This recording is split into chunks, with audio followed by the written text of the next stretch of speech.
No sé si bailaba en esa época nuestro ahora interlocutor, es joven, no sé si habrá bailoteado con los Bee Gees. Estoy hablando del nuevo ministro de Gobierno de la provincia, el doctor Roberto Zuckerman, abogado, docente, fue ministro de Trabajo y Empleo y Seguridad Social de Santa Fe hasta hace un tiempito, y asume el lunes como ministro de Gobierno. ¿Qué tal, Roberto? Buen día. ¿Qué tal, Herminia? Buen día. Un saludo para vos y toda la audiencia. Gracias. Estábamos rememorando aquellas épocas de los Bee Gees. No sé, era muy jovencito. ¿Puedo seguir tuteándote, ministro? Sí, por supuesto. Yo soy del 75, por lo tanto, digamos, claro. No. Obviamente que escucho, es más, me acuerdo haber tenido algunos discos, seguramente también por mis padres en mi casa, de los Bee Gees. Claro. La verdad es que una música... Sí. Que recuerda de los clásicos de esa música disco de los 70 y 80, ¿no? Claro, ¿y lo preferido tuyo cuáles eran? Oh, pero la verdad es que tengo un gusto musical muy amplio, porque por mi padre he recibido un bagaje musical muy amplio, entonces qué bueno. Desde folclore y tango, o trovadores latinoamericanos, o españoles, etcétera, hasta obviamente todo lo que fui descubriendo yo con el rock en español y bueno, las bandas que fueron saliendo a lo largo de la historia, ¿no? Pero digo, yo puedo escuchar todo. Digo, para mí la música en realidad es algo fundamental en la vida. Creo que nadie puede vivir sin música y valoro enormemente desde lo que puede ser la música clásica a la música popular, de cualquier artista popular. En general todo lo popular me genera admiración, ¿no? Es decir, aunque a lo mejor no sea una cosa sofisticada, me parece maravilloso, digamos, que un artista pueda movilizar a miles o millones de personas, y la verdad es que soy muy respetuoso de eso. Entonces quizás no soy un consumidor de determinada música, pero también me gusta diferenciar lo que es para determinados momentos, ¿no? Digo, bueno, vos sos una experta en eso. No tanto. No, bueno, pero sos un artista también y sabes perfectamente que bueno, hay músicas también para determinados momentos, sí, y claro, bueno, la verdad que escucho de todo. Esto es genial para lo que viene. Puedo escuchar todo, escucho de todo, y es un cargo el que asumirás el lunes, en donde necesariamente deberás escuchar, consensuar tal vez, quizás, ojalá lo logres, en momentos en donde, en nuestra provincia hay tensiones políticas más allá de las habituales que la política genera, ¿no? ¿Cómo estás preparado para esto? Bueno, también tengo la práctica de haber pasado por el Consejo Municipal y, digamos, como concejal. También he vivido como asesor en el ámbito del Congreso de la Nación. O sea, de por sí también la profesión de abogado es una profesión de consensuar, de llegar a acuerdos, y la verdad es que eso es la vocación que uno tiene. Y escuchar a todas las voces, y en ese sentido las voces no son solamente, por ejemplo, la que puede salir de la legislatura, ¿no? La de las cámaras, porque también uno entiende que hay una representatividad que cumplir, y como la tenemos nosotros desde el Ejecutivo y votaron a Omar Perotti para que sea gobernador de la provincia con un plan político y con promesas de campaña, bueno, lo mismo uno tiene que exigirle a la legislatura, ¿no? Que se puedan sancionar distintas leyes que sean iniciativas de los distintos sectores, pero también las iniciativas del Ejecutivo. Y lo que uno ha visto en este año es que se le ha dado mucha más preponderancia a votar proyectos de la voluntad de la oposición que del Ejecutivo. Y la verdad es que a nosotros nos gustaría que se puedan votar todos, ¿no? Porque no queremos gobernar por decreto, porque queremos escuchar todas las voces. Obviamente también eso significa que los proyectos no salgan como por un tubo, sino que se puedan discutir, que se puedan enriquecer. Nadie tiene la verdad revelada, pero también queremos que la sociedad forme parte de esas decisiones si no es escuchada, ¿no? No sé, doy un ejemplo, como la ley de conectividad. La provincia tiene un problema de conectividad enorme en lo que tiene que ver con las comunicaciones, y no solamente, cuando digo esto, pensamos en las localidades más recónditas de la provincia. Digo, si yo voy a un barrio periférico donde no hay un interés de un privado de brindar internet, bueno, los chicos de esos lugares se quedan sin la posibilidad de ir a una plaza, de ir a un centro cultural, de ir a un club, de ir a una biblioteca, o en la misma escuela, no tener esa disponibilidad, y los deja fuera del sistema educativo, o los atrasa en ese sistema si, digamos, es una herramienta que se utiliza, por ejemplo, en pandemia, y no hay otra forma de poder tomar clases, ¿no? Entonces, no podemos demorar una ley como esa, donde pueden estar claramente los fondos para poder avanzar cuanto antes. Bueno, y esas cosas no avanzan. ¿Por qué? Bueno, porque siempre se pone un palo en la rueda, porque siempre se hace una observación. Entonces, bueno, generemos un debate constructivo donde podamos opinar todos, pero avancemos, ¿no? A propósito de la educación, he leído que el presidente ha dicho que las clases comiencen con presencialidad. ¿Qué va a hacer la provincia? Porque a su vez los gobernadores deciden, ¿no?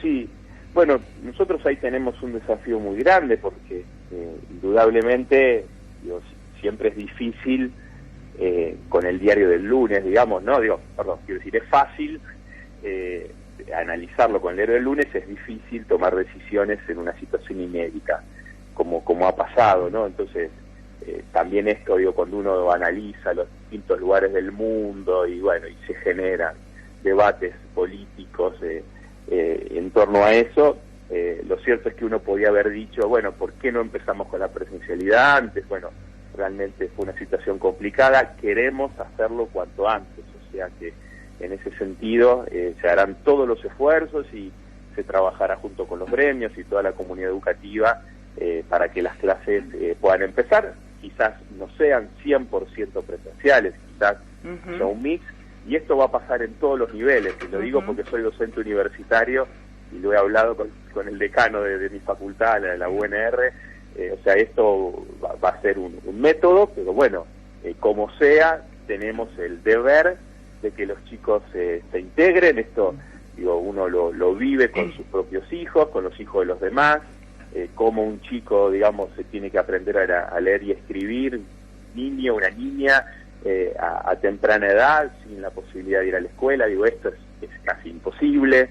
Los padres son padres, no son docentes, pueden hacer el apoyo que pueden hacer, pero también, no todos los padres tienen esa misma capacidad o vocación o dedicación o tiempo. Pobres, se la pasan quizás trabajando o buscando trabajo y no tienen la posibilidad de acompañar a sus hijos. Entonces, necesitamos esa presencialidad cuanto antes.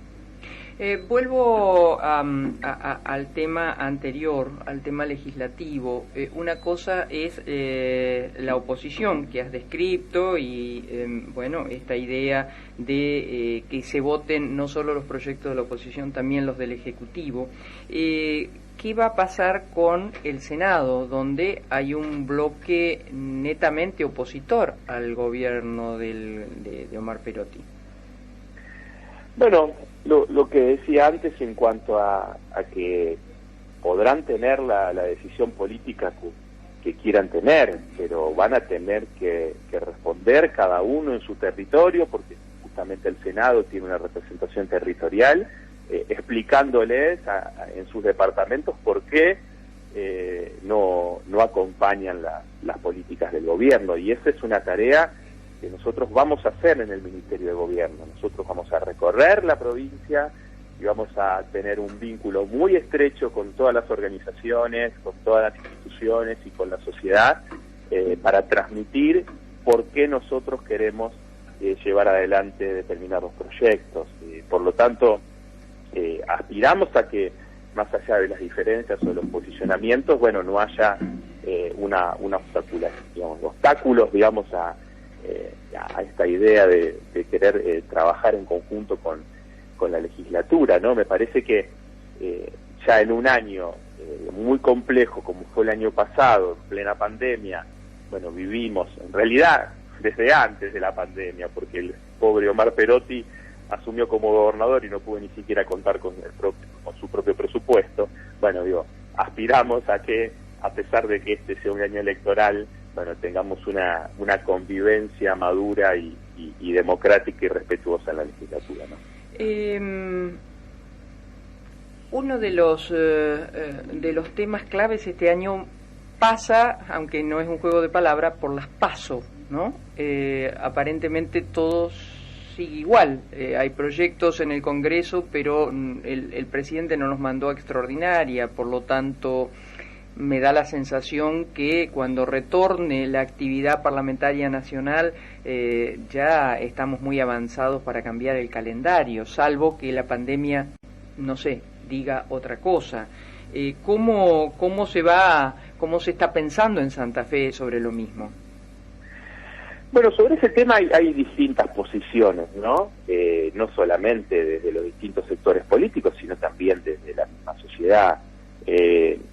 Como bien decís vos, no hay tampoco demasiado tiempo para suspender, salvo que, obviamente, las circunstancias hagan que sea imposible realizar una elección en un momento complicado de la pandemia.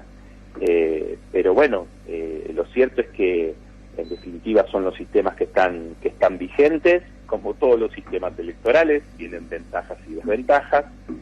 También lo cierto es que una cosa es lo nacional y otra cosa es lo provincial, es decir, nosotros vamos a tener en la nación elecciones a diputados y senadores y en la provincia una elección que en general es para concejales, pero también hay intendencias que renuevan, por lo tanto, digo, no es la regla, digo, la regla es que las intendencias renuevan cada 4 años como los gobernadores, pero vamos a tener algunas intendencias y por supuesto también las comunas que renuevan cada 2 años, es decir, vamos a tener elecciones en todo el territorio provincial y podría haber una decisión distinta lo nacional de lo provincial.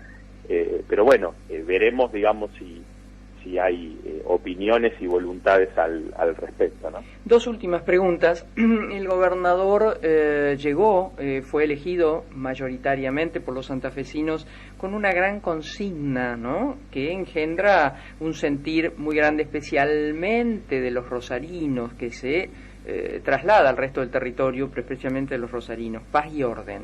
En la legislatura el ministro Saín ha enviado proyectos que, bueno, están allí, pero hay un reclamo de este presente, de este mientras tanto. Sobre eso, ¿cuál es la mirada política del accionar a realizar, dando, bueno, contestación a la gente? Bueno, el reclamo de seguridad es un reclamo que no nace con el gobierno, sino que justamente, como bien vos decís, Omar Perotti como candidato a gobernador y en mi caso como candidato a intendente, yo también, digamos, hice muchísimo hincapié. De hecho, y esto me parece bueno recalcarlo, en el 2015 Omar Perotti fue candidato a gobernador y yo también fui candidato a intendente y también habíamos hecho un eje en la seguridad. Y si nos remontamos al 2011, fue también algo similar.